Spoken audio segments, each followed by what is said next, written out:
18 juin. Une date hautement symbolique dans l'histoire de France, celle de l'appel du général de Gaulle à résister contre les nazis, lancé en 1940 depuis Londres. Et en ce même jour de 2025, Dominique de Villepin choisit de prendre la parole. L'ancien Premier ministre affirme que sa détermination ne fait que grandir. Il ne confirme rien, mais n'exclut rien non plus. Une possible candidature à la présidentielle de 2027 semble se préciser.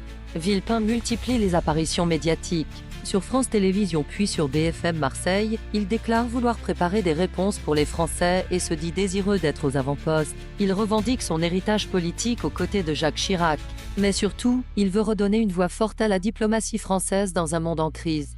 Notre pays est à l'arrêt, l'économie inquiète, le monde s'enflamme, alerte-t-il. Pour lui, il faut aller plus loin dans la démocratie, permettre à chaque citoyen de peser davantage sur son avenir. Face à Gaza, l'Iran ou encore l'héritage de Donald Trump, Villepin appelle au sang-froid, à refuser la logique de guerre préventive.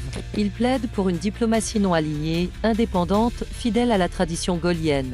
Un discours qui rappelle son moment de gloire à l'ONU en 2003, lorsqu'il s'opposa fermement à l'invasion de l'Irak par les États-Unis. Son positionnement aujourd'hui n'est pas anodin. Il s'inscrit comme une voie différente. Et certains y voient une stratégie claire, préparer le terrain pour 2027.